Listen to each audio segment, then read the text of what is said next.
Y bueno, estamos en esta serie de prédicas que tienen que ver con muros, con fortalecer los muros, y nos estamos basando en el pasaje de Hechos capítulo 2 del 41 al 47, también que fue lo que inspiró aquí el cuadro.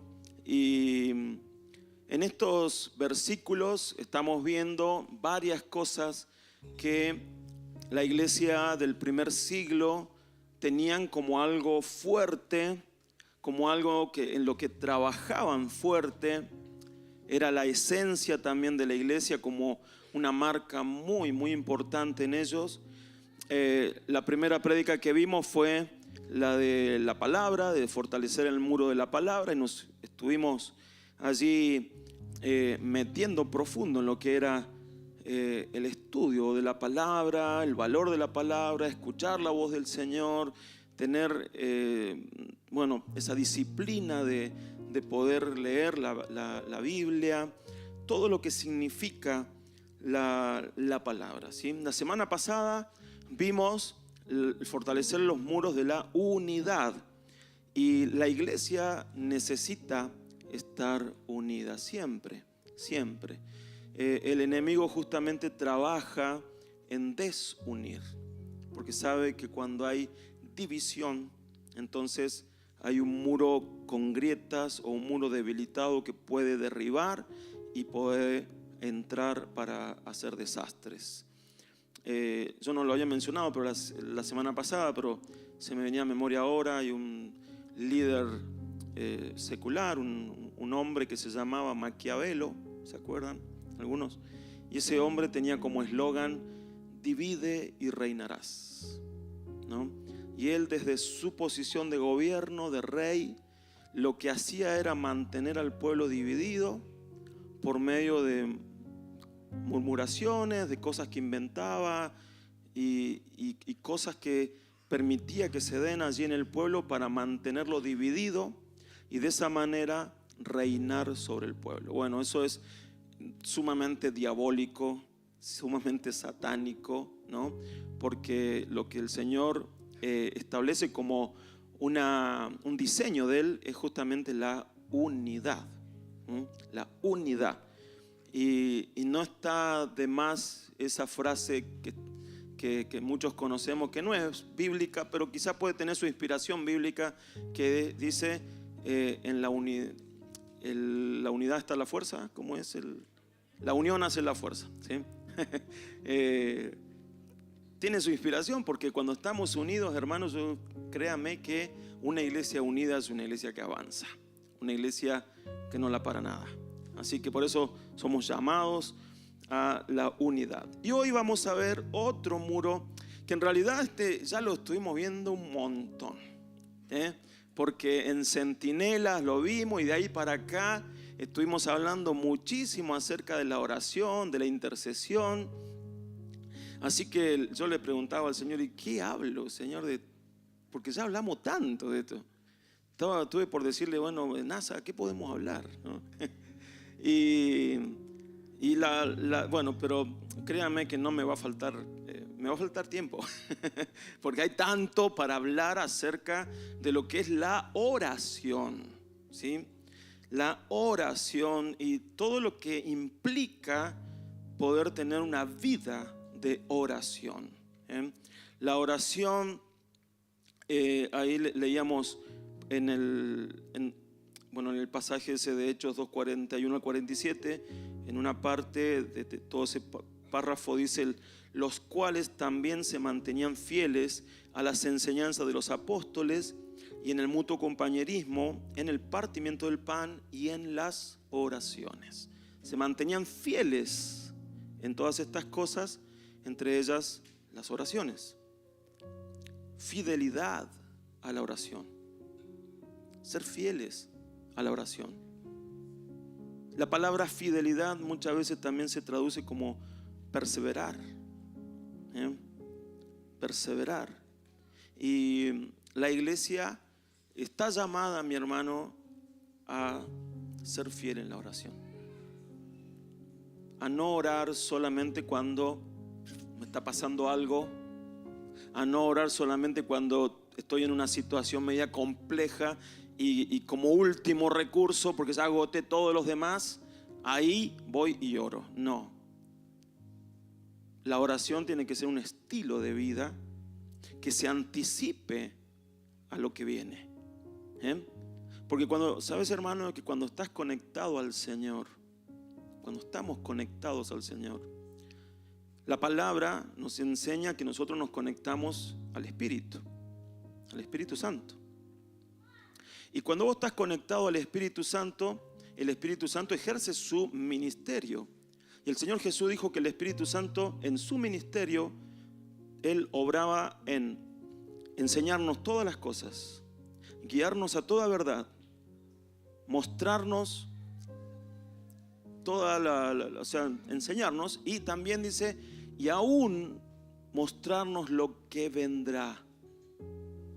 El Señor te puede preparar en la oración, te puede preparar incluso en aquellas cosas que todavía no sabes que vienen, pero que ya te las puede mostrar con anticipación para que te prepares.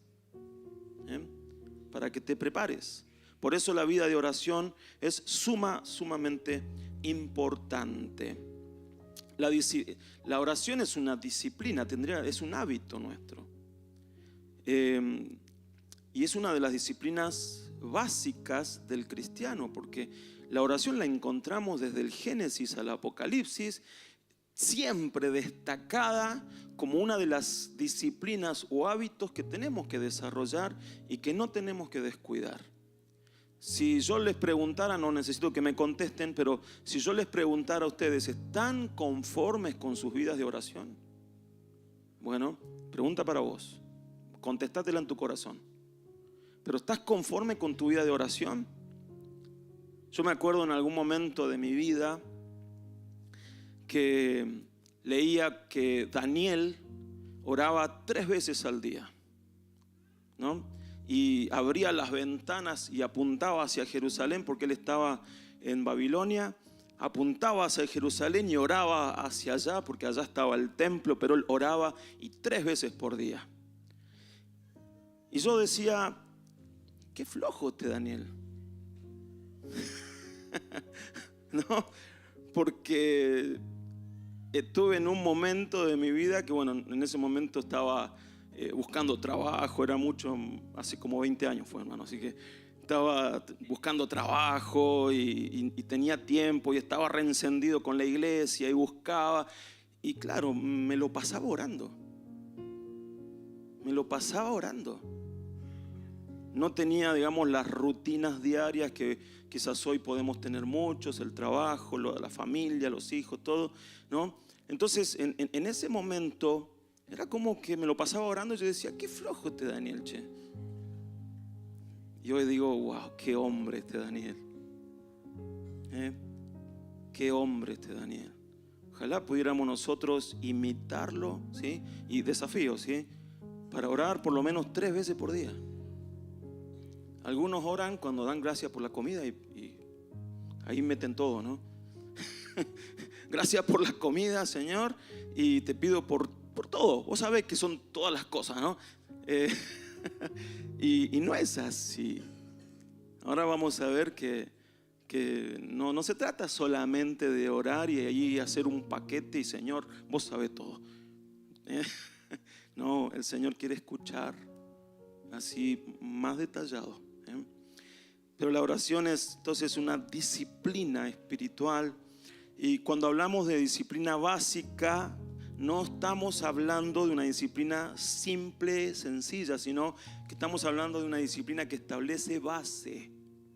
Cuando hablamos de lo básico, hablamos de algo que establece fundamento, hablamos de algo que establece una base, y todos necesitamos tener una base, un fundamento sobre el cual estar firmes. Si nuestra vida de oración no es buena, esa base no va a ser buena tampoco.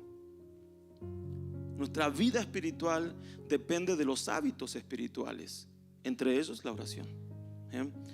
Y en este mundo nosotros los seres humanos tenemos la capacidad de poner en palabras nuestros pensamientos. No sé si alguna vez se puso a meditar en eso. Que somos la única especie de este mundo, ¿sí? No hablo de los seres angelicales ni nada de eso, sino la única especie inteligente que puede poner en palabras sus pensamientos, sus emociones, sus ideas. ¿Por qué cree que lo podemos hacer?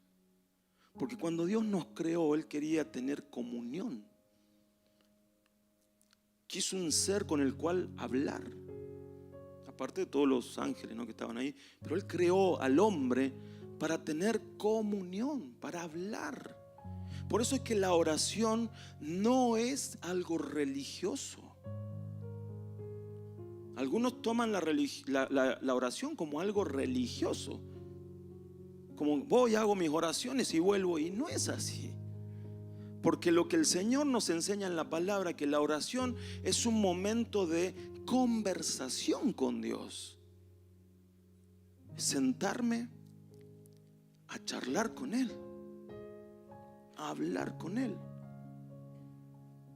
Pero a veces tenemos esto de que nuestras oraciones no son una conversación.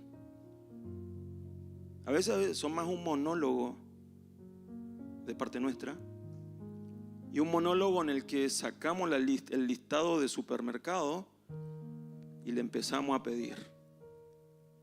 Solo pedir. Y te pido por esto, te pido por aquello, te pido por esto, pura petición. Y la oración no es solo petición. La oración primero tiene que ser una conversación. Dios quería crear este ser para hablar. La oración viene a ser para el cristiano la conexión con esa otra dimensión espiritual que no vemos con nuestros ojos, pero que está ahí. La oración es lo que nos conecta directamente con el tercer cielo, con el trono de Dios, con su persona. Atraviesa, hermanos, la oración arranca acá en lo terrenal, pasa por el segundo cielo donde se están agarrando los demonios, los ángeles y todo ahí, ¿sí?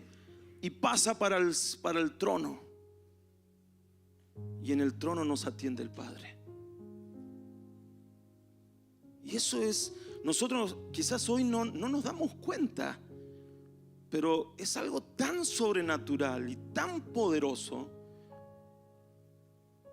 Hoy nosotros no tenemos, y quiero por ahí, porque vieron que cuando Daniel oró, dice que él oró, la oración fue escuchada, pero la respuesta tardó, ¿verdad? ¿Por qué? Porque se armó un zafarrancho, como dice mi suegra, ahí se armó un zafarrancho en los aires para que llegara la respuesta, ¿no? ¿Sabe cuál es la diferencia con nosotros? No es que no va a haber problemas, no es que no va a haber un zafarrancho ahí arriba, es que nosotros tenemos al Espíritu Santo.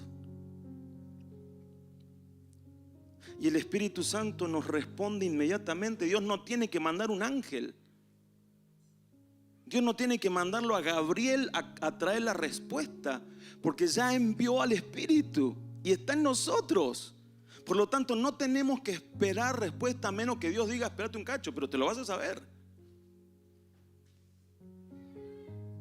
Por eso que es tan importante que nosotros cultivemos nuestra vida de oración, pero entendiendo que la persona del Espíritu Santo está en nosotros.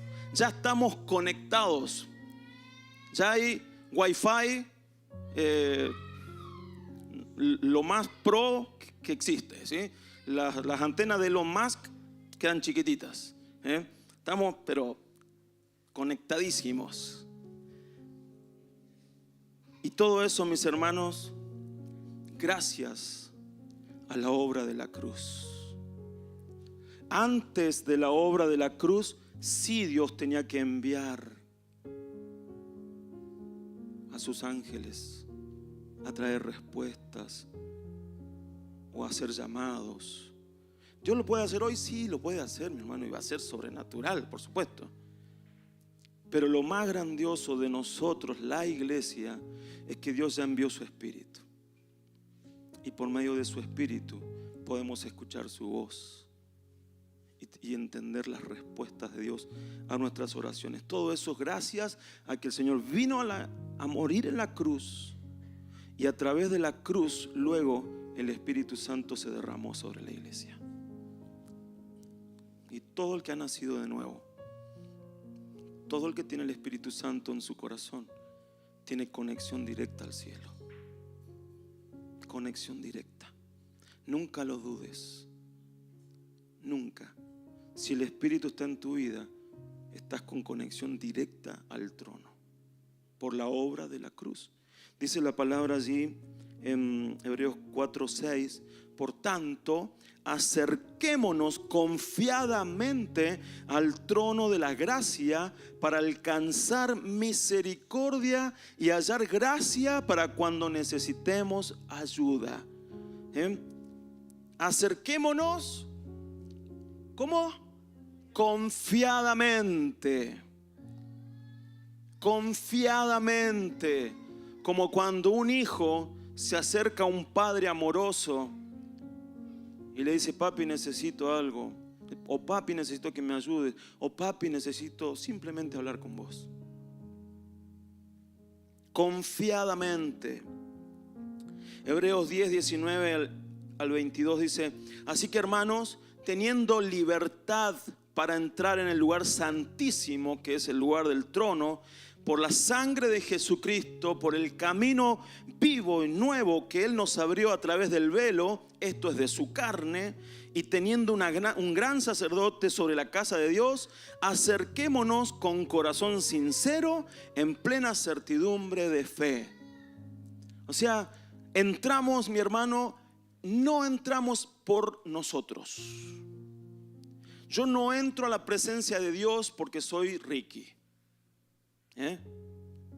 Porque Ricky, su nombre no alcanza. Mi persona no alcanza. Yo no pude morir por mí mismo. Pero el Señor Jesús murió y resucitó para que en su nombre nosotros podamos entrar hasta el lugar santísimo, hasta el trono del Padre. Entonces, cuando yo llego a la presencia de Dios, yo no llego en mi nombre, yo llego en el nombre del que ya venció, en el nombre de aquel que ya me abrió camino, en el nombre de aquel que me dice: entra confiadamente porque yo ya pagué, porque yo ya hice la obra para que vos te acerques. Y la palabra dice que entramos revestidos de Cristo. Dios no me ve a mí, pero me ve envuelto en algo que su gloria, su santidad no me va a matar. Porque créanme, hermanos, que si nosotros nos acercáramos al Señor así como estamos y somos, la gloria nos mataría. Por eso que la palabra dice en el Antiguo Testamento: nadie verá a Dios y vivirá. La gloria los fulminaba. Cuando Moisés dijo: quiero ver tu presencia, tu gloria, Dios le dijo: no, estás pidiendo mucho, vamos a hacer otra cosa. Yo te voy a mostrar algo, pero te vas a meter en la piedra, en una hendidura de la piedra, de una roca. Yo te voy a poner mi mano y voy a pasar, y me vas a ver, pero las espaldas nomás, ¿no? Porque no podía. Porque si Dios le mostraba la gloria suya a Moisés, lo fulminaba. Cristo es la roca en la que nos metemos para poder entrar a la presencia del Señor, para que su gloria no nos mate. Él nos reviste para que su gloria no nos mate. Y no es que Dios es malo, hermanos. ¿De qué se trata la gloria manifiesta? Dios no es malo, no es que quiere matar a la gente. Pero imagínese usted el sol. ¿Es bueno o es malo el sol? Es sol, No es ni bueno ni malo, ¿no? Ahora, si yo me acerco lo suficientemente al sol sin ningún tipo de protección, ¿qué me va a pasar? Y si me acerco, voy con una nave espacial hasta el sol, me muero. El sol no es bueno ni malo, pero si no estoy protegido, me mata. La gloria de Dios es así. La gloria de Dios es lo mejor, pero su potencia, su poder, si yo no estuviera protegido, me mataría. ¿Y qué es mi protección? La roca que es Cristo. Él que me embiste, Él que me cubre. Yo entro a la presencia del Señor en Jesús. Por eso, una de mis oraciones hace mucho tiempo, cuando yo entendí todos estos principios, cambiaron, porque yo antes decía, Señor, bla, bla, bla, bla, bla, bla, en el nombre de Jesús, amén. Como esa muletilla, ¿no? Como si fuera algo mágico que tenés que decir al final. Porque la palabra dice que todo lo que pidamos al Padre en su nombre, Él lo hará. Entonces, oramos en el nombre de Jesús, amén. Nombre de Jesús, amén. Nombre de Jesús, amén.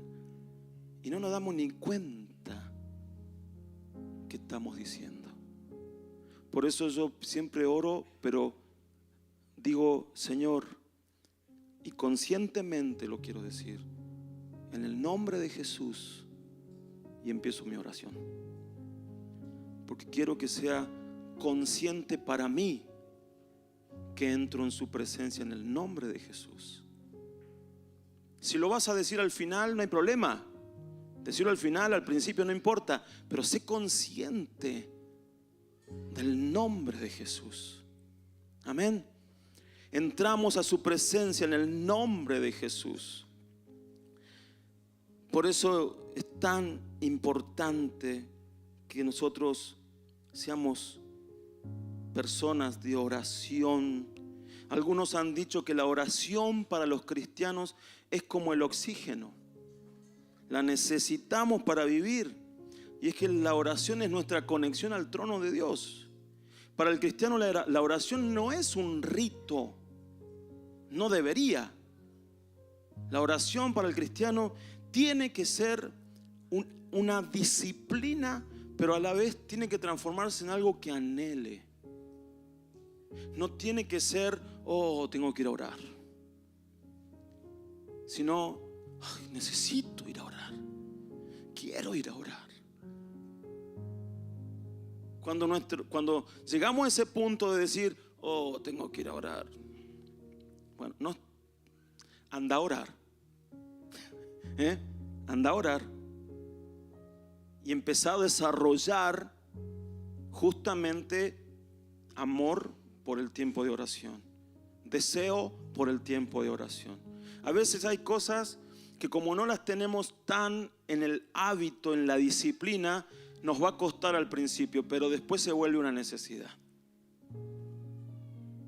Y más cuando en la oración pasa lo que siempre pasa, que es que Dios te empieza a hablar, que es que Dios te empieza a revelar, que es que Él se empieza a dar a conocer. Y a veces no quiere ni siquiera terminar.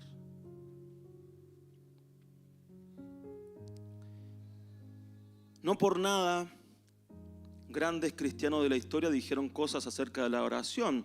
Y quiero leerles algunas frases de algunos importantes cristianos de todos estos 2000 años acerca de la oración. Por ejemplo, Samuel Chadwick dice: la única preocupación del diablo es desviar a los cristianos de la oración. Él no teme nada de los estudiantes de la Biblia que no oran, de los trabajadores de Dios que no oran y de la religión sin oración. Se ríe de nuestro trabajo, se burla de nuestra sabiduría, pero tiembla cuando oramos. ¿Verdad? Isaac Newton, ¿lo ubican? Dice, con mi telescopio puedo penetrar millones de millas en el espacio, pero cuando lo dejo a un lado me encierro en mi habitación y me pongo de rodillas a orar fervientemente. Veo mejor el cielo y me acerco más a Dios que con la asistencia de todos los telescopios e instrumentos de la tierra. Isaac Newton. Charles Spurgeon. Nuestras necesidades son tan profundas que no debemos cesar de orar hasta que estemos en el cielo. Un poco lo que decía Pablo, oren sin cesar. Martín Lutero, la oración no es para cambiar los planes de Dios, es para confiar y descansar en su soberana voluntad. Es decir, en otras palabras, es para alinearme con lo que Él quiere, para hacer lo que Él quiere. No es para yo torcerle la mano al Señor y decirle que haga otra cosa. Philip Yancey, nosotros los seres humanos representamos la única especie en la tierra con la que Dios puede sostener una conversación. Solo nosotros podemos articular la alabanza o el lamento, formar palabras en respuestas al milagro y también a la tragedia de la vida. Y Dios inclina con anhelo su oído a estas palabras. John Owen dice, si no permanecemos en la oración, vamos a permanecer en la tentación. El Señor Jesús dijo, orad y velad para que no entréis en tentación. Leonard Ravenhill, un hombre predicador tremendo de avivamiento, dice, el diablo no le teme a las mega iglesias, le teme a ese grupo de hermanos constantes en la oración. Y después dice, ningún hombre es más grande que su vida de oración. Palazo.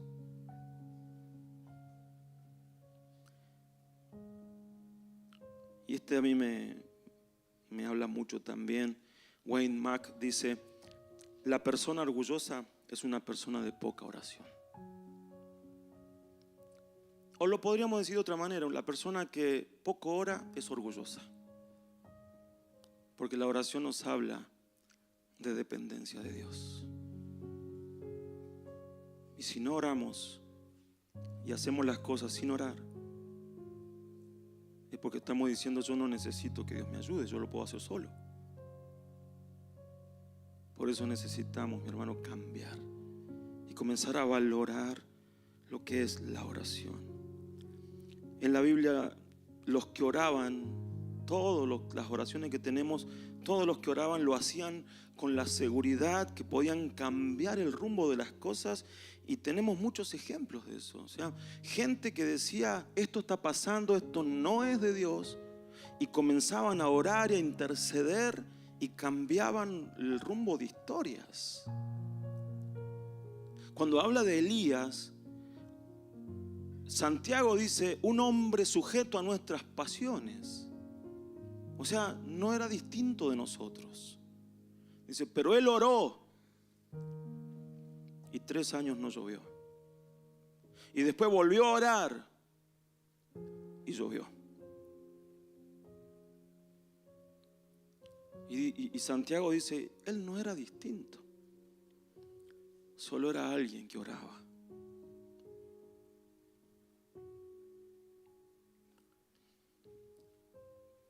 Pero la oración también era fundamental en el ministerio del Señor Jesús.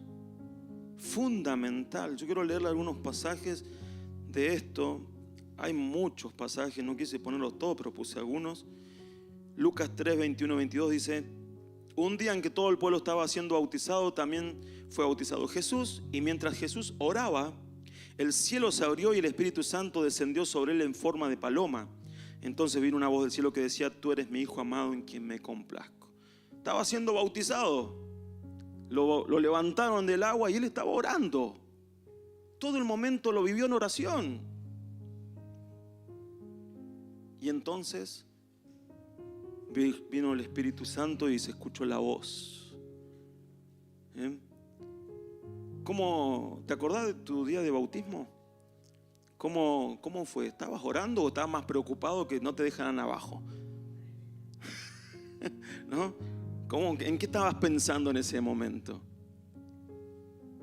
Jesús estaba orando. Juan lo hundió, lo levantó y él estaba orando. Y pasó esto. Marcos 1:35 dice: muy de mañana, cuando todavía estaba muy oscuro, Jesús se levantó y se fue a un lugar apartado para orar. Parece que esto era un hábito de él, levantarse temprano, aún cuando estaba oscuro, para ir a un lugar apartado a orar.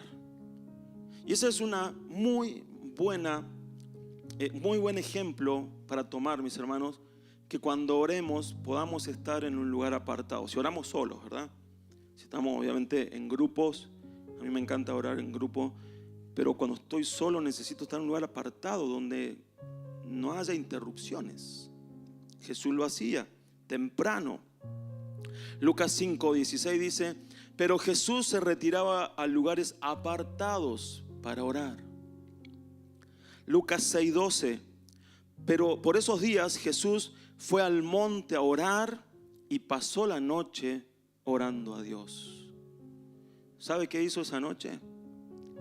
Recibió de parte del Padre los nombres de quién serían sus discípulos.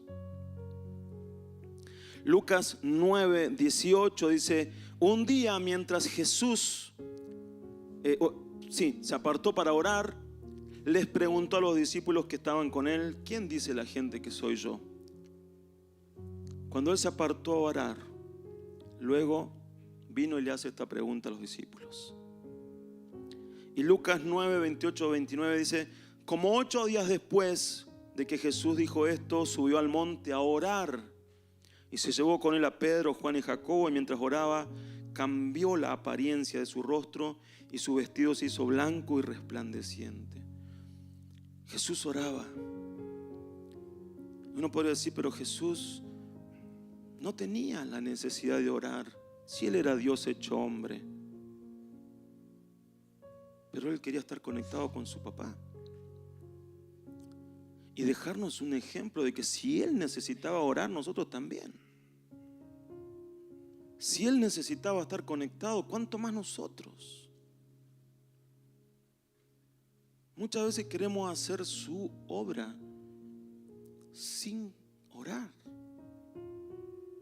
o con una oración muy básica, menor. Y en eso tenemos que crecer. Porque todo lo que hagamos en la casa, no en estas 4 paredes, sino en la casa, en la iglesia, llámese Casa Betania, llámese ministerios en el oeste, acá, lo que sea, todo tiene que estar saturado de oración. Saturado de oración. Por eso tenemos nuestro ministerio de intercesión, pero mis hermanos, la tarea de orar por la iglesia no es solamente del ministerio de intercesión, es de la iglesia, es de todos.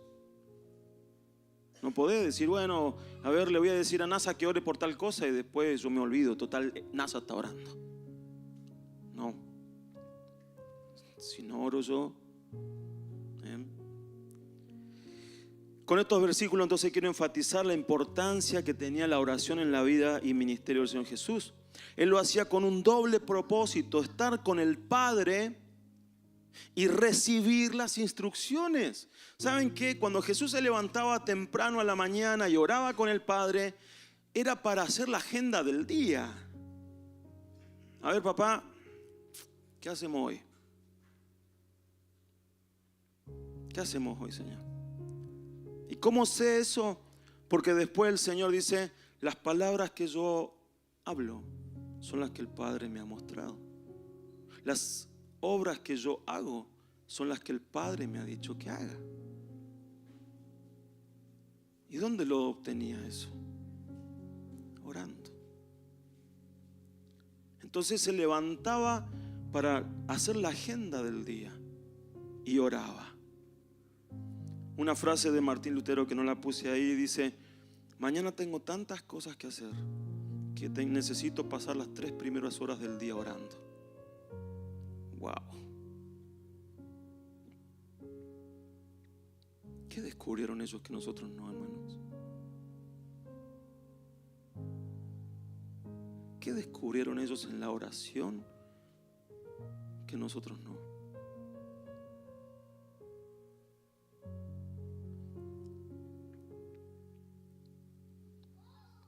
El mismo Señor nos da principios claves para orar, lo cual es un modelo, y en base al pedido previo de los discípulos que fue enséñanos a orar, Él dio un modelo de oración. ¿Por qué los discípulos le dijeron enséñanos a orar? Si los discípulos pertenecían a una cultura, a una cultura en la que no era que no sabían orar. El pueblo de Israel sabía lo que era la oración. Pero ¿qué vieron en la oración de Jesús que dijeron, che, yo no oro así?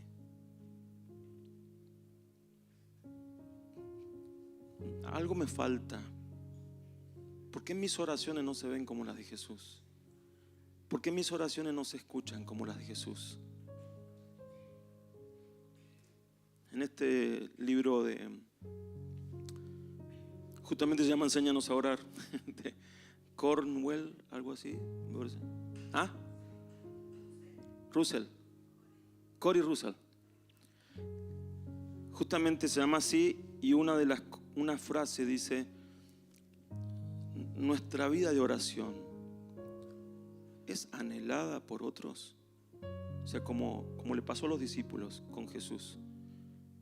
Lo escuchaban orar a Jesús y dijeron, yo no oro así, yo quiero eso.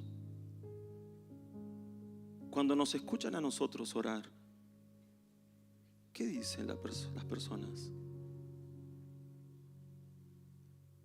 ¿Sabes qué? Yo me he dado cuenta que cuando uno tiene cierto discernimiento espiritual y madurez espiritual, y escuchás a una persona orar, vos sabés cómo está esa persona espiritualmente. ¿Te das cuenta? A través de las oraciones. A veces hay oraciones que suenan huecas, pero a veces hay otras oraciones que suenan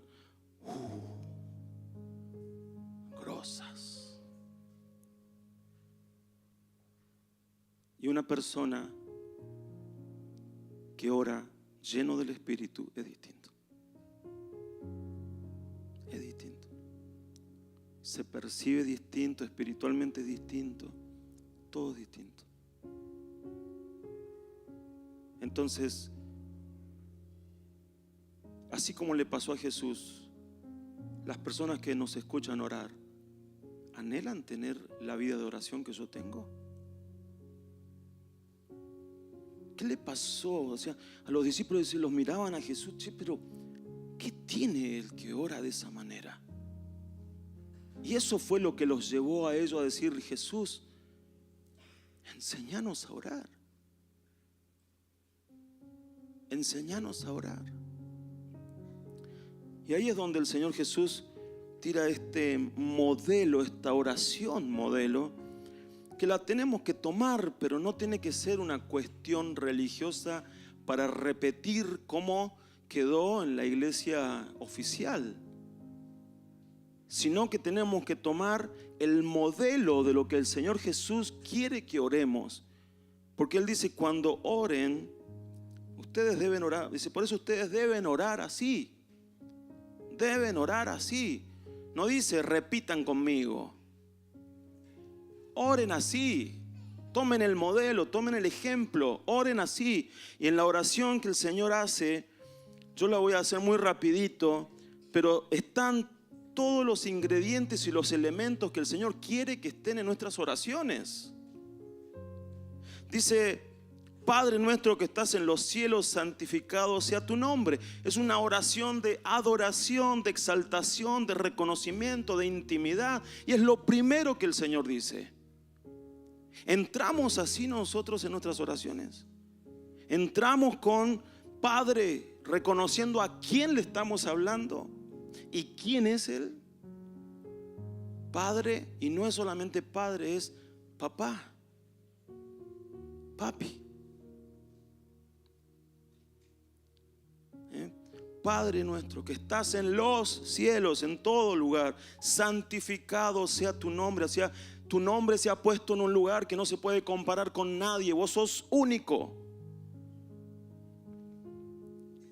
Venga tu reino, hágase tu voluntad en la tierra como en el cielo. Es una oración que se alinea con el Señor para el establecimiento del reino en la tierra. Nuestras oraciones, orás porque el reino se establezca. Orás para que tu vida se alinee con el reino, con la voluntad del Padre, que es traer el reino a la tierra.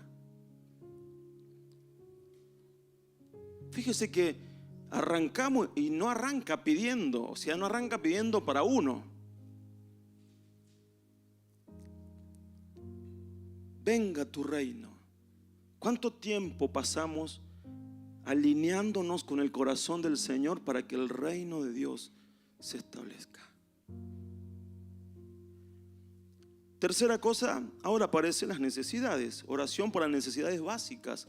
El pan nuestro de cada día, dánoslo hoy.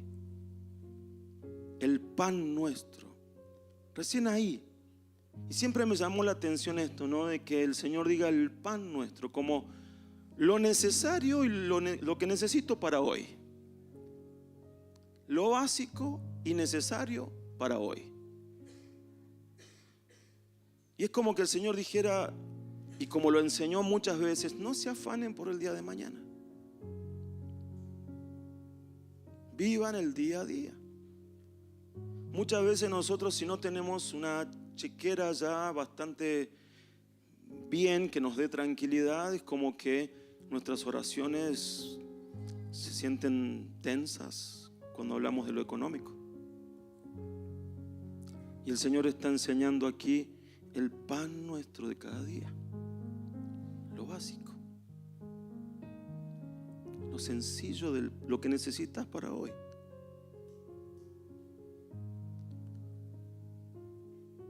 Perdona nuestras deudas como también nosotros perdonamos a nuestros deudores. Es una oración de confesión y perdón de pecados. Y fíjense que dice, perdónanos así como nosotros perdonamos. Si usted sigue leyendo el pasaje, el Señor le dice después, porque de la manera que ustedes perdonen, el Padre los perdonará.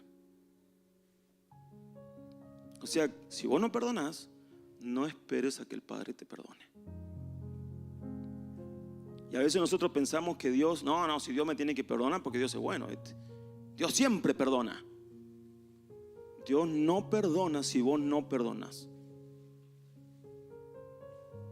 Así que eso nos obliga. Es una obligación para que nuestras oraciones sean escuchadas, estar en paz con nuestros hermanos, con quien sea. Que si tengo una dificultad, una situación con alguien y falta de perdón, tengo que perdonar, porque si no, el Padre no me perdona hasta que yo no perdone. La parábola del juez, de ese señor, de ese rey que sacó cuentas. Uno debía un montón, otro debía poquito. El que debía un montón se le perdonó. El que salió de ahí y se encontró con un consiervo que le debía poquito, y ese poquito fue suficiente para que este otro, al que se le había perdonado muchísimo, lo echara en la cárcel. No perdonó como él fue perdonado. Y entonces el rey lo manda a llamar y le dijo, no te perdoné yo, no tendrías que haber hecho lo mismo. Y lo manda a la cárcel. Y allí termina el pasaje, muchas veces lo he dicho, en la cárcel este hombre, y el pasaje termina diciendo, y vinieron los verdugos. ¿Y saben quiénes son los verdugos? Los que están entrenados para hacer sufrir. Porque cuando uno no perdona, solito se mete en una cárcel de sufrimiento. Solito. Parte de la oración, por eso tenemos que ejercitar la oración de confesar nuestros pecados, pero también estar atentos a que si hay algo que yo no he perdonado, Dios tampoco me va a perdonar. No nos metas en tentación, sino líbranos del mal. Es una oración por protección. Y acá cuando dice no nos metas en tentación, por ahí literalmente como está traducida esta versión suena como que Dios te puede meter en una tentación, pero Dios, la palabra misma dice que Dios no tienta a nadie. Es que la traducción sería: Señor, guárdanos de caer en una tentación. Cuando vienen las tentaciones, Señor, ayúdanos a no caer. Y líbranos del mal. ¿Cuántas veces oramos por eso, mis hermanos? A veces la cosa está tan normal, tan bien, que casi no oramos que el Señor nos siga protegiendo, nos siga guardando, nos siga librando del mal. Y el Señor dice: líbranos del mal. Oren eso.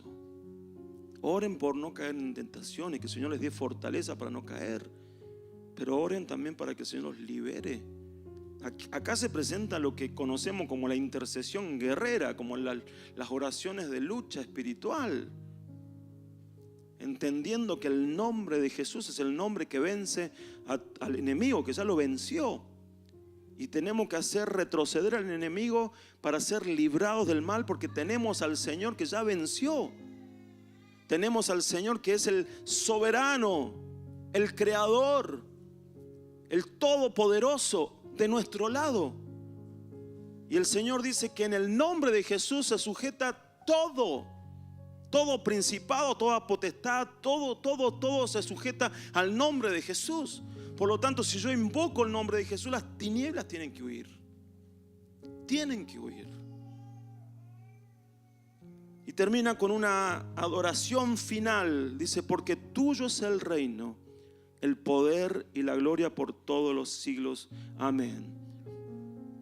Está como entre corcheas ahí, porque en algunos textos, depende de los escritos de la cual se traduce, a veces esa partecita no aparece. En algunos sí y en otros no, ¿sí? Pero a mí me gusta ponerlo porque me gusta terminar las oraciones diciendo: Señor, tuyo es el reino. O sea, con una alabanza, con una adoración. Fíjense que arranca con una alabanza, una adoración, una exaltación, y termina con una alabanza, una adoración, una exaltación. La oración tiene que estar como envuelta en el reconocer a Jesús, al Señor, en exaltarlo, en adorarlo, en alabarlo. La oración no tiene que carecer de eso. Por eso le decía a mis hermanos que muchas veces nosotros oramos, y cuando vamos a orar es como que sacamos la lista de supermercado de peticiones sin siquiera decirle: Señor, gracias. Gracias. Pablo decía en Filipenses capítulo 4: por nada estéis afanosos, sino sean conocidas vuestras oraciones con acción de gracias.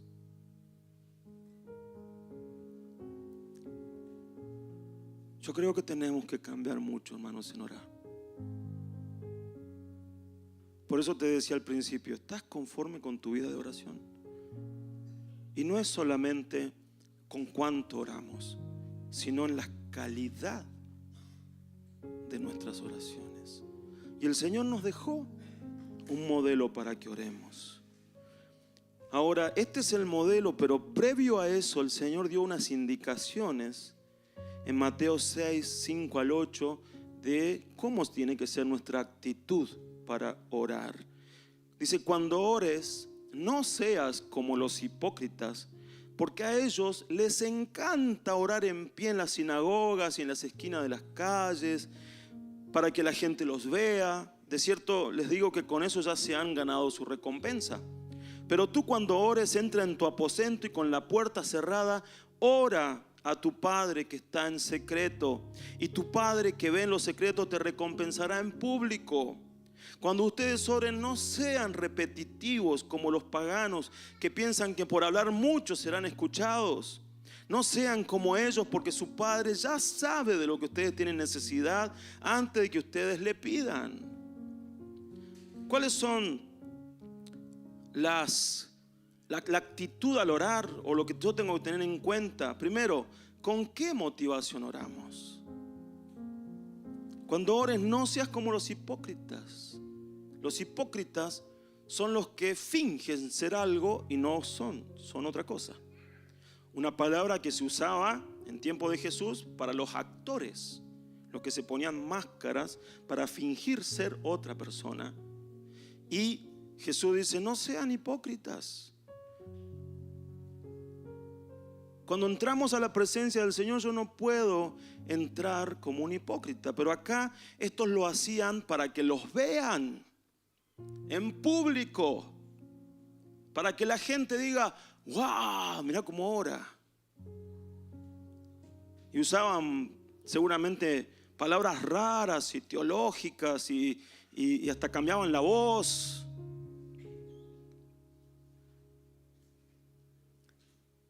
Para que los vean.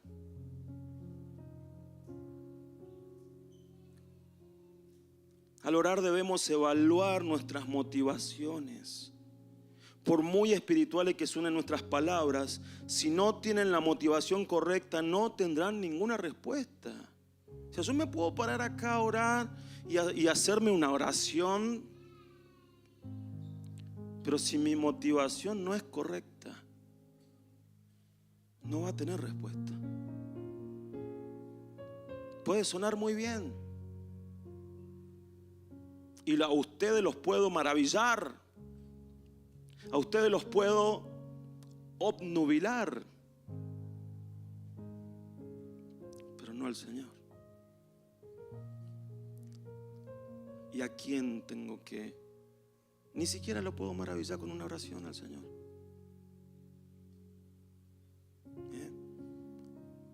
¿Qué oración puedo hacer al Señor que diga al Señor, mira qué oración que te mandaste? Solo porque fue tremenda te lo doy. Tomá, ahí está. ¿Qué oración puedo hacer como para que el Señor se maraville? ¿A quién quiero asombrar? ¿A quién quiero maravillar? Por eso nuestras oraciones tienen que ser simples, sinceras, sencillas. Si no tengo que hacerle ver a nada a nadie.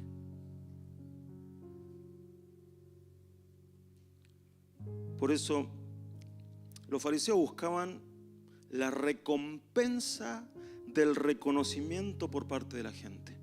O sea, ellos oraban en las esquinas y yo me los imagino ahí parados así, ¿no? Y haciendo unas oraciones ahí, pero lo hacían, dice acá, para que la gente diga, wow, mira cómo ora. Mira cómo ora. Y el Señor le dice, ellos ya tienen su recompensa. ¿Cuál es la recompensa? Eso, lo que buscan, que la gente diga, wow, pero delante del cielo no tienen ninguna recompensa. ¿Cuál es la recompensa que querés vos?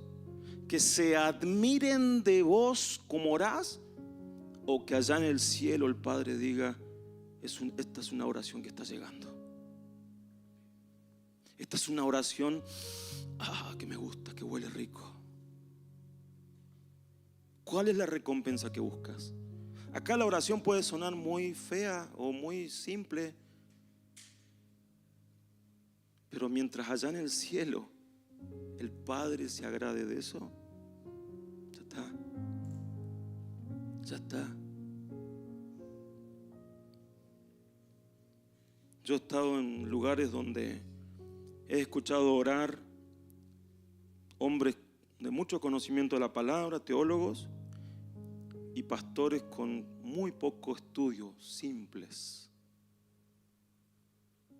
Y créanme que me quedo con la oración de la simple. Muchos utilizan a veces ese momento para orar, para enseñar teología mientras oran. Están queriendo que se maravillen lo que lo escuchan. Pero aquel que de una manera sencilla, simple, se quebranta delante del Señor y capaz que no ora como, wow, viste, mira lo que dijo, ¿no? Muy sencillo, muy simple, pero fue una oración que llegó. Eso es lo que el Señor quiere. Eso es lo que el Señor quiere. Otra cosa que la oración tiene que tener es intimidad. Dice, mas tú cuando ores, entra en tu aposento y cerrada la puerta, ora a tu Padre que está en secreto, y tu Padre que ve en lo secreto te recompensará en público. El objetivo de la oración en el secreto es la intimidad. Los fariseos no buscaban intimidad, buscaban público.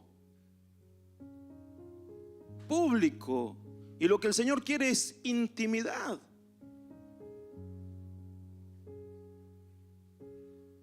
Y en la intimidad el Señor daba algo para que después en público haya un reconocimiento.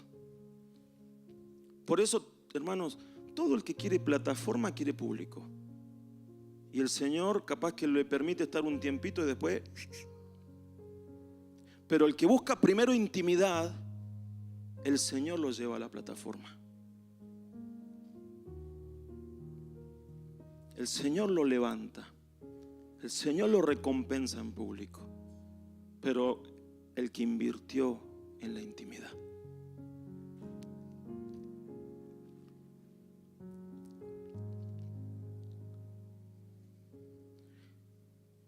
El objetivo de la oración entonces en secreto es la intimidad, es poder despojarnos de todo condicionante que la presencia de otras personas sin quererlo muchas veces ejerce.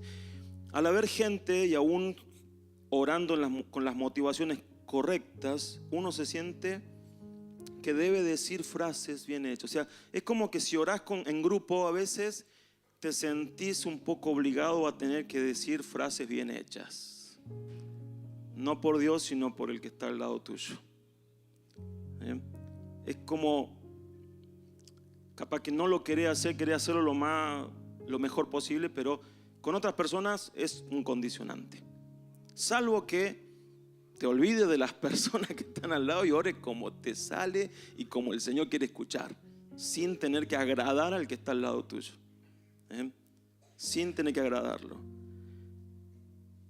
Pero la intimidad es sumamente necesaria. En el secreto todo eso tiene que manifestarse, el estar a solas con papá para que Él me hable.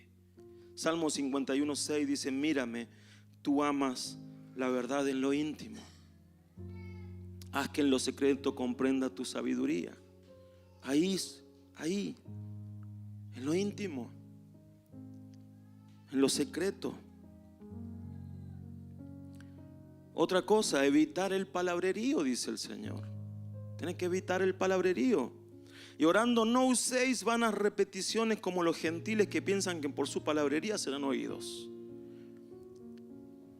¿A qué se refiere esto? Repeticiones, pero también hablar mucho, la verborragia. O sea, hablar, ¿no? Y pensando que porque hablamos mucho, Dios tiene que, le cansamos el oído a Dios para que escuche, ¿no? Y no se trata de eso. Se trata de, en lo posible, no hablar tanto, pero hablar acertado. Ser certeros con las palabras. Ser certeros. Por eso le decía, la calidad de la oración no está en cuánta palabra le meto, sino en ser certeros. Certeros.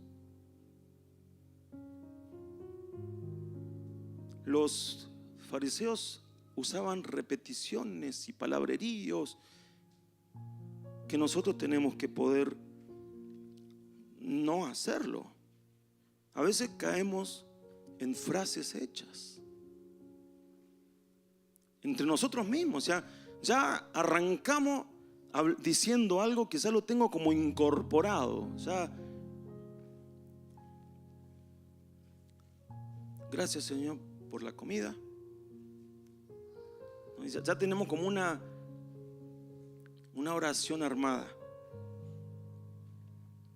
Ya en nuestras oraciones, fíjense, analícense ustedes cuando oran, si no tienen ya oraciones armadas. Cuando no saben qué decir, mandan esa oración.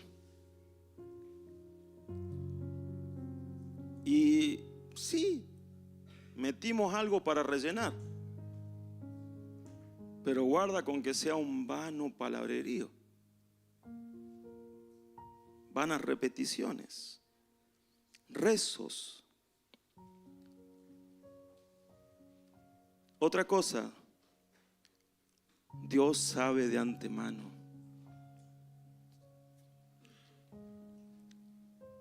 Dios sabe de antemano. ¿Por qué dice? No necesito que me lo repitas tanto ahora, ni que me lo hables tanto, porque yo ya sé lo que me quieres pedir.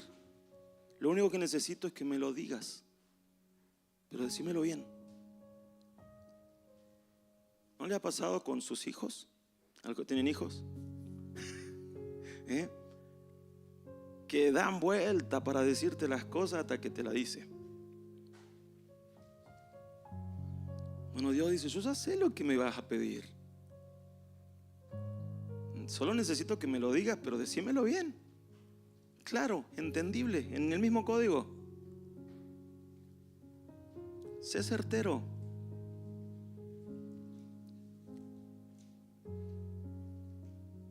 No os hagáis, dice, pues semejantes a ellos, porque vuestro Padre sabe de qué cosas tenéis necesidad antes que vosotros le pidáis. Y con este concepto, si Dios ya sabe, entonces podría llegar a decir, entonces si Él ya sabe, ¿para qué oro? Si Dios ya sabe, podríamos apoyarlo con el versículo ese de Salmo 139:4. Todavía no tengo la palabra en la lengua y tú, Señor, ya la sabes toda, ¿no? Todo lo que estoy por decir. O sea, Señor, si vos ya sabes, tengo que llegar y decirle, Señor, ya sabe lo que voy a orar, así que en el nombre de Jesús, amén. No, tampoco así. Tampoco así. Sino como dice Filipenses 4:6, no se preocupen por nada, que sus peticiones sean conocidas.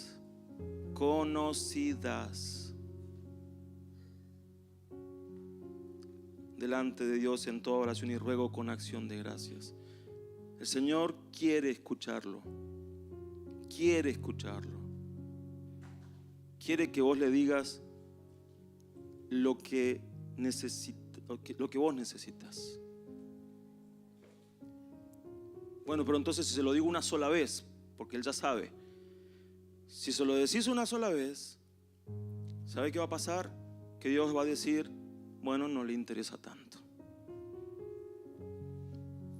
Por eso la parábola de la viuda que fue al juez y dice que todos los días, hasta que el juez dijo, le voy a dar lo que me pide porque ya no la aguanto más. Bueno, Dios no es así, ¿sí? Pero esa parábola nos enseña que si esa mujer fue insistente con lo que pedía, también nosotros tenemos que serlo delante del Señor. ¿Para qué? Para que Dios, si yo se lo digo una sola vez, Dios sabe que yo lo necesito. Pero si se lo digo muchas veces, insistiendo en esa oración, Dios va a decir, realmente le interesa, realmente lo quiere. Si yo lo oro una sola vez y pasan los meses, los años, Señor, nunca me contestaste esa oración. No, porque evidentemente no te interesaba. Si necesitas algo de parte del Señor, ora todos los días por eso, todos los días. Y el Señor va. Una vuelta alguien me dijo, esa oración insistente es como cuando vos necesitas voltear un muro y lo haces a mazazos. Vos no sabés cuántos mazazos le tenés que dar al muro. Pero imagínate que el muro se cae con 40 mazazos y vos en el 38 dijiste, ya no me va a contestar, y no golpeaste más. Hay cosas que tienen un número, por decirlo de alguna manera, ¿sí? Un número de oraciones que vos no lo sabés. Pero ¿En base a qué? A que ese número de oraciones desarrolle en vos la fe. La fe. Que cuando ya digas, Señor, te lo necesito, por favor, papá. Ahí está, dijo el Señor. Así quería. ¿Cuántas oraciones te llevan a eso? ¿Cuántas oraciones te llevan a humillarte de esa manera delante de Dios? Imagínate algo que te necesitas mucho, que querés mucho. Yo sé que todos tienen algo que quieren mucho. ¿Cuánto estás orando por eso? Imagínate, llega tu día, bueno, Señor, bueno, te pido por esto, Señor, vos sabés que lo necesito. Amén. Volví al otro día. Bueno, Señor, ¿viste la oración de ayer? Lo mismo. Amén. Y así una semana. Bueno, Señor, mira, llevo toda la semana orando. Lo necesito. A la otra semana, Señor, por favor, lo necesito, Señor. ¿No ves que yo estoy pasando por esto? Lo necesito. Y así hasta que un día te encontrás de rodillas llorando, diciéndole, Señor, yo sé que solamente vos lo podés hacer, por eso vengo a vos y me humillo en tu presencia. Y el Señor dice, eso es lo que yo esperaba. Eso es lo que yo esperaba. Que llegues a eso. Porque mientras no llegues a eso, yo no puedo obrar. Porque ¿saben lo que detiene la respuesta de la oración, hermanos? Nuestro propio orgullo, nuestra carne. Mientras haya en nosotros todavía orgullo diciendo yo todavía lo puedo hacer, pero cuando ya no nos queda nada y clamás al Señor porque ya no tenés nada, Dios dice, esa es la condición, así necesito que ores. Así.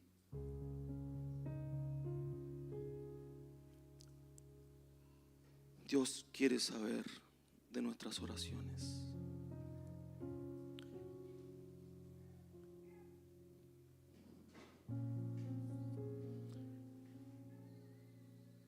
Y quiero avanzar rapidito en algo, hermanos, que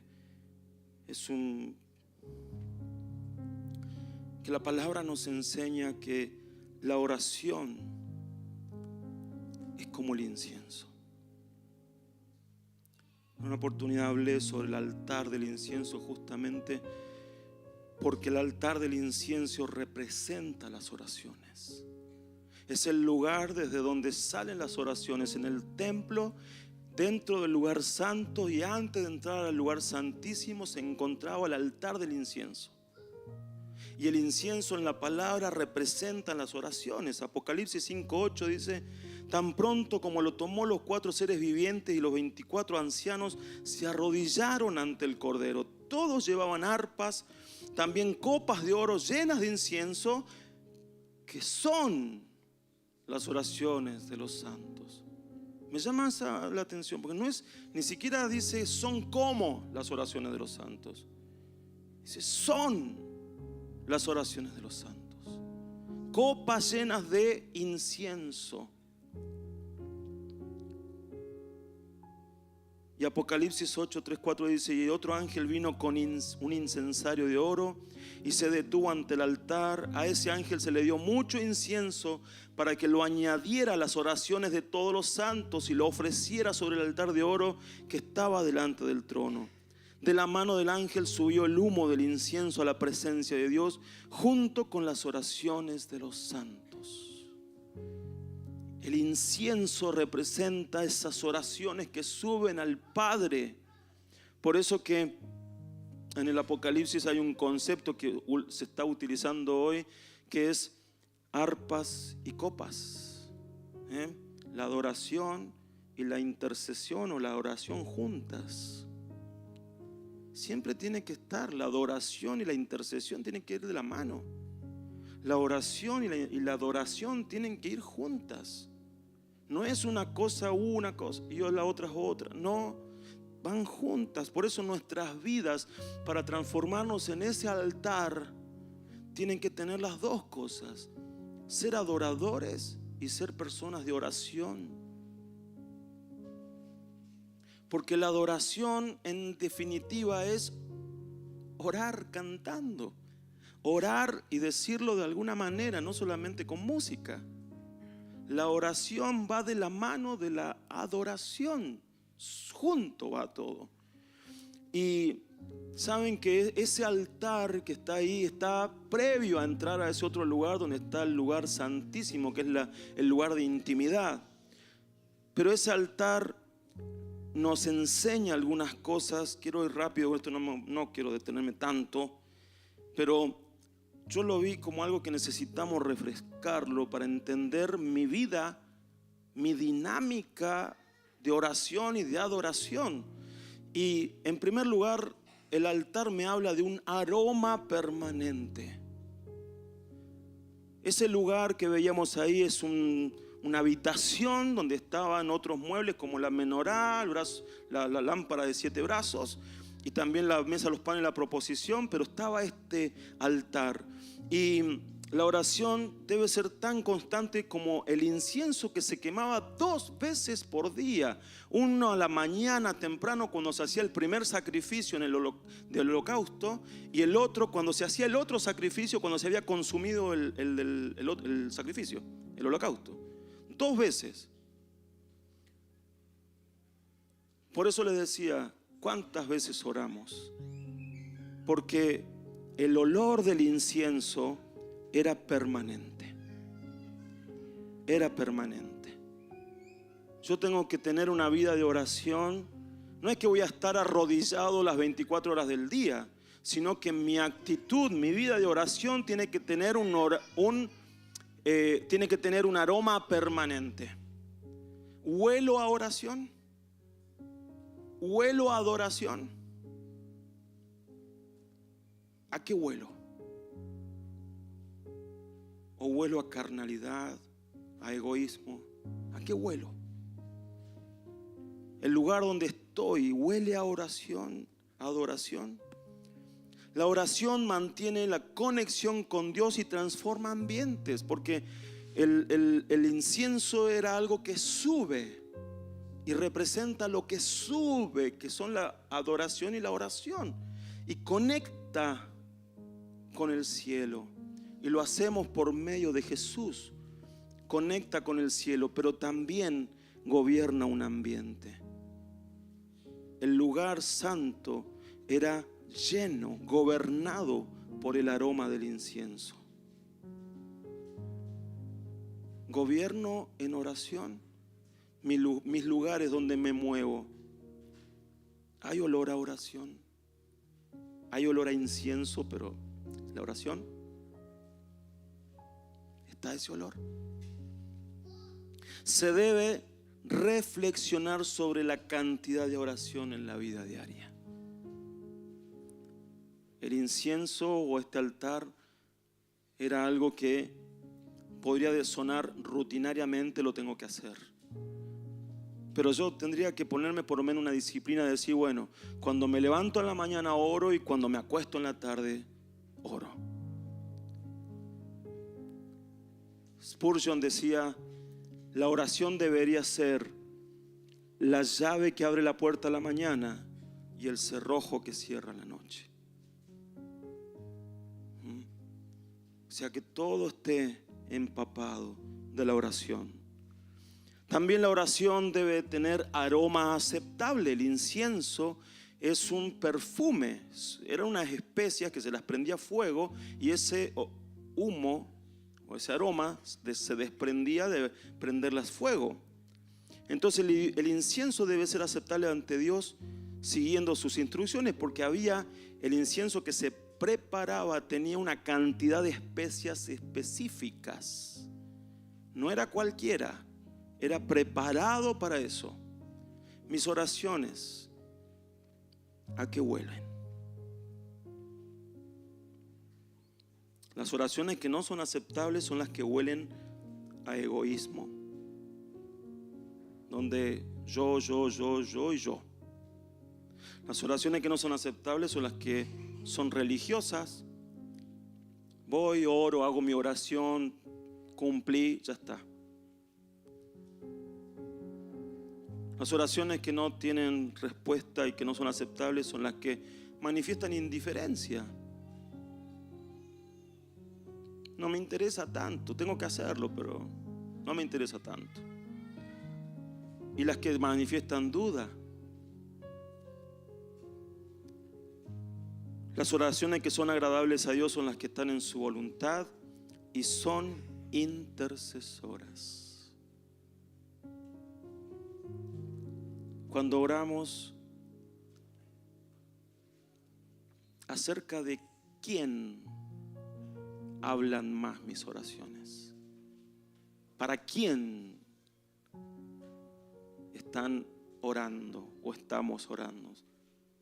Porque si en la oración soy, Señor, te pido esto, te pido, y nunca pido por otros, nunca oro por mi hermano que está pasando esta situación, fortalecelo, o por mi hermana o por la iglesia, y no oramos intercediendo, sino solamente oro por mí, esa oración no es agradable, es una oración egoísta.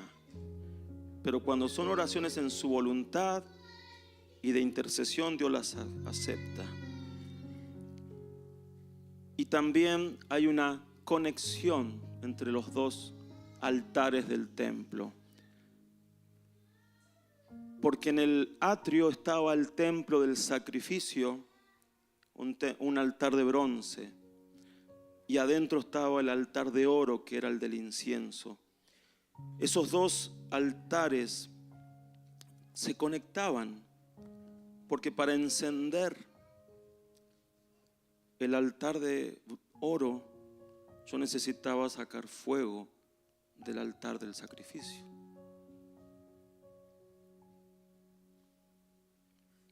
No puede haber una vida de oración si primero no estoy dispuesto a morir.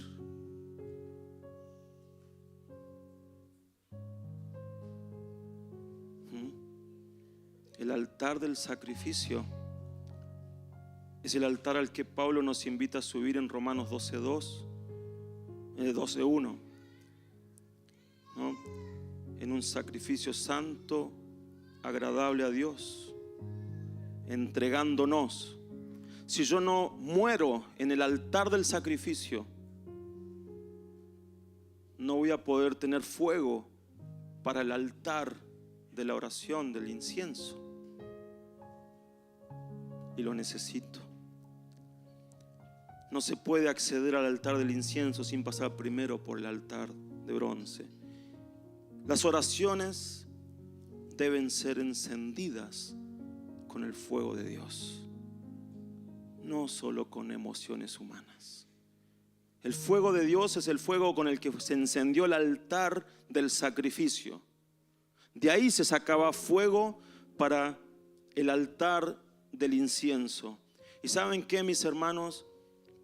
El incienso no suelta su aroma hasta que no lo quemas.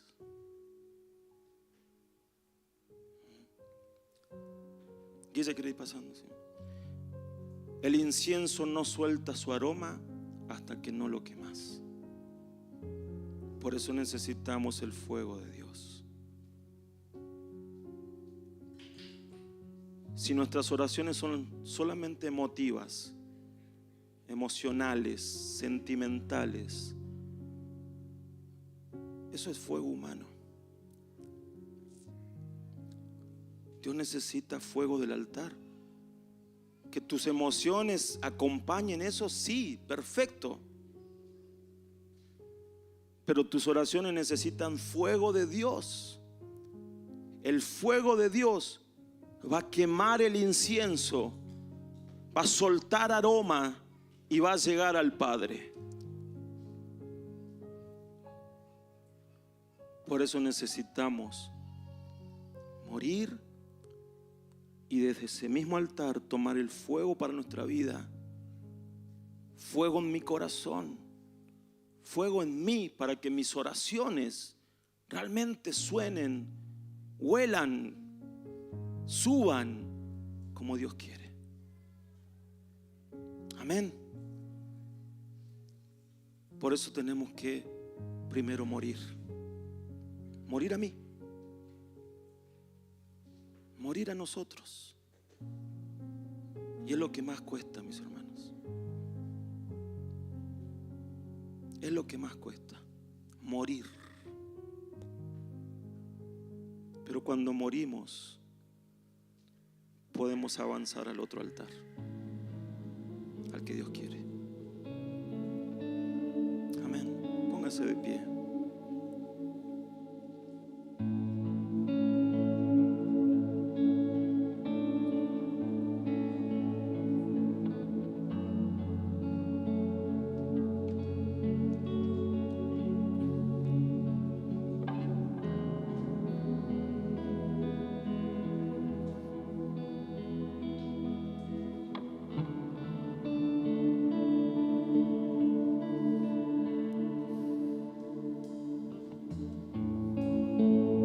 Papá, en el nombre de Jesús, en esta hora nos humillamos ante tu presencia, Señor. Reconocemos, Señor, que vos sos Dios grande, fuerte, soberano. Sos el creador de todas las cosas, Señor. Nos has amado, nos amas hijos. Has abierto el camino para que entremos a tu presencia. Entregaste a tu Hijo por nosotros y nos diste, Señor, esto tan hermoso y poderoso que es la oración. Poder hablar con vos, Señor, y perdonarnos, papá, en esta hora, porque muchas veces no valoramos esto, Señor. No valoramos nuestros tiempos de oración. Vivimos entretenidos.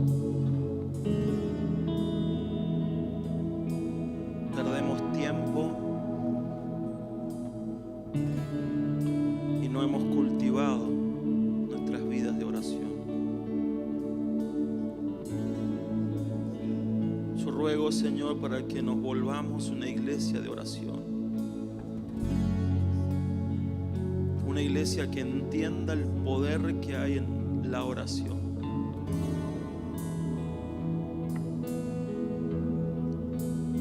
Que nuestra vida espiritual, Señor, se fortalezca en esa conexión contigo a través de la oración.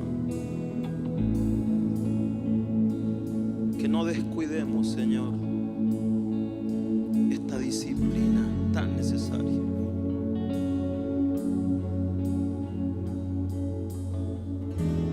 Ruego, papá, que nos lleves a tu presencia, Señor.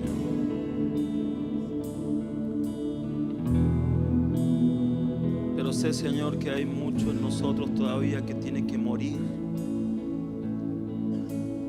para transformarnos en verdaderos altares que hagan subir incienso a ti. Hay mucho de nosotros que no queremos que muera, que nos cuesta entregar delante de ti.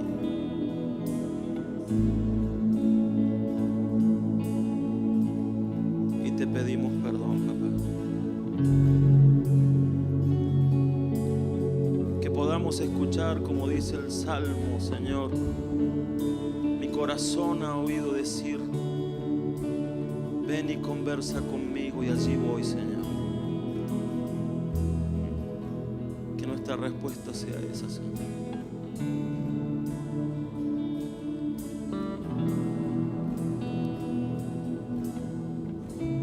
Te lo pedimos, Señor, en el nombre de Jesús.